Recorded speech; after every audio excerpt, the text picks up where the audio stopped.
We can now see that all the anguish and treachery that ruined Tom and Shiv's marriage was only temporarily put on hold after Logan's death, despite the fact that Tom and Shiv appeared to have patched up their relationship at the time. Nobody else could understand Shiv's pain or feel sorry for her. Tom is still clinging to his job, which is mostly in Shiv's hands, despite losing his precarious position at Waystar, or the Gojo version of Waystar, when Logan passed away. There are many issues in their relationship that need to be resolved, but the main concern has always been how much of their connection is genuine and how much is really transactional. Tom adores Shiv, right? There is a ton of evidence to support that. Is Tom a conservative hick who loves money and needs Shiv to be his rung on the corporate ladder from a striving and parochial family? There is a ton of research supporting it as well. Before a tailgate party becomes a less alcoholic, the stage is set for a horrible night, in part because Tom and Shiv can't seem to find any good wine. Tom gives Shiv a strange gift of a glass-encased scorpion, intending it as a dig at past betrayals. "I love you, but you kill me and I kill you," he says, but more subtly as a representation of her character. After he brings her across the river, he will be the frog that she stings. The present is a slight, but it also foreshadows what Shiv plans to do at the party, which will affect her husband in a negative way. Tom's status as collateral damage rather than a target makes the situation virtually worse. Her aspirations make him less.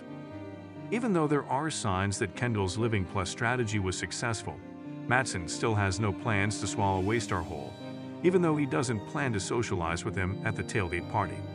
In contrast, Kendall and Roman are hard at work, concocting a fresh justification for scuttling the deal.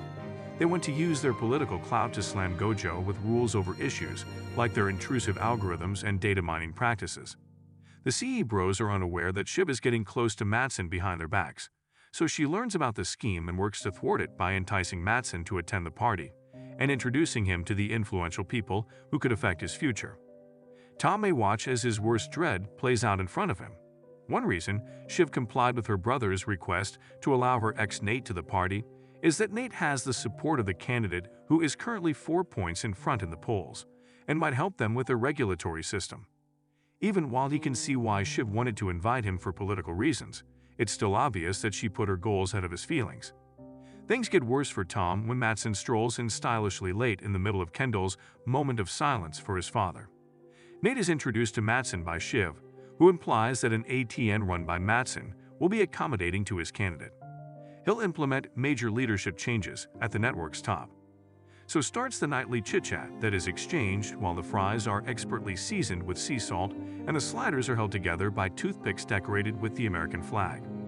Tom tries to save his career by offering his skills in any way Matson could find appealing, such as a hands-on kind or a overview guide, but the Swede sees right through him. Tom may have simply played a bad hand, you may say.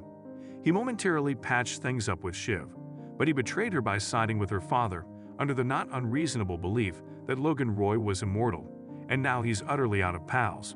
Without him, the world will carry on as normal. The astonishing scene between Tom and Shiv on the balcony, however, brings a series worth of suffering to the fore, and what makes it even more extraordinary is that everything they say about one another is genuine. Shiv was indeed at her lowest point when Tom asked her to marry him. He did require her DNA due to his desire for dominance. She seemed curiously enthusiastic at the possibility of him going to jail, but given his inherent servitude, he did agree to be the scapegoat. He loves her, but she might not be able to reciprocate his love, which seems to be tragically ingrained in the Roy ancestry as well, at least among those who aren't supporting a fringe candidate who is gathering support in Alaska. The bullet points of their disintegrating marriage are delivered by Sarah Snook and Matthew McFadden with genuine emotion, as if Tom and Shiv may now fatally tell each other what they've been wanting to say. It turns out that their marriage was a volcano, which is why the sex was scorching. However, betrayal is a family affair. Shiv and her brother's union is disintegrating behind the scenes in a number of ways, which is bad news for all three of them. Apart from whether they are successful in forcing authorities to punish Matson, Kendall and Roman have the opportunity to scare the board into not approving the purchase after learning that Gojo's subscription statistics in India may be grossly exaggerated. Nate won't accept Kendall's obnoxious offer to lighten up on his candidate during his first 100 days as ATN chairman since it amounts to an unacceptable bribe. He says, "I don't feel at ease with the tenor of this conversation." Shiv is working with Matson behind her brother's backs, but he is being very secretive about giving her anything in exchange for her loyalty, which shows that Shiv isn't as shrewd up as she thinks she is. Then, as a final blow, Kendall smuggles Frank out of the room with a plan to reverse Viking Matson by having Waystar swallow up a weak Gojo, expanding the business beyond the empire his father had established. Frank doesn't appear to be deterred by Kendall's history of epic failure for some reason, but he does worry about Roman and Shiv and what type of place they would have at this newer, larger Waystar. Kendall answers icily, "I adore them, but I'm not in love with them. One crown for one head." In a ridiculous pre-credits argument with Rava, who has summoned him in response to an event in which their daughter was pushed by a man wearing a Ravenhead shirt, Kendall reveals his utter lack of self-confidence. Why was she out on the street? Kendall inquires as though Rava had abandoned her when she was filming a Death Wish movie. He wants to let his ex know how great and important he is now and what he is doing on 6 continents. She only requests that he occasionally call his daughter. Greg is becoming accustomed to carrying out Tom's dirty work, possibly because it is much simpler to fire 100 muffled employees via Zoom than it is to inform Carrie that she is not yet ready for prime time. The Zoom termination also highlights how brutal layoffs may be in today's society. Here is a humorous list of some of the worst, with the top spot going to a business that texted workers with instructions to contact a number, which subsequently dismissed them by automated message.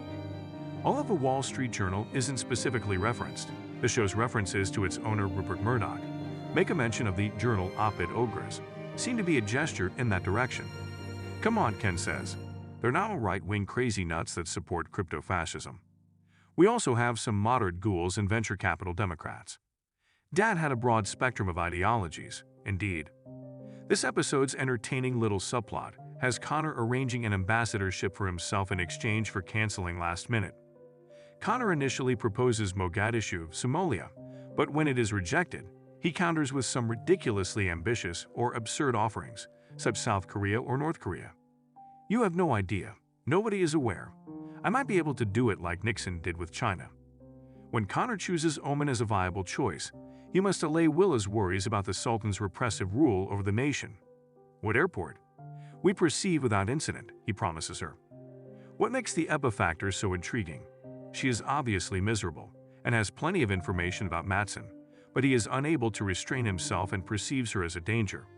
Despite all the talk about regulatory issues and phony numbers in India, Ebba appears to be able to detonate Gojo on her own. The fact that Maxim Pierce, the Connor of the Pierce family, is Connor's main counsel is still hysterically funny. 2 wealthy moonbats out and about. Additionally, Mark Lindbaker, who was previously enshrined as Larry Appleton in Perfect Strangers, has a good role. Roman's hasty dismissal of Jerry proves to be the enormous error you would have feared because she has a gallery of his pornographic images to use as leverage and is uninterested in his attempts to walk it back.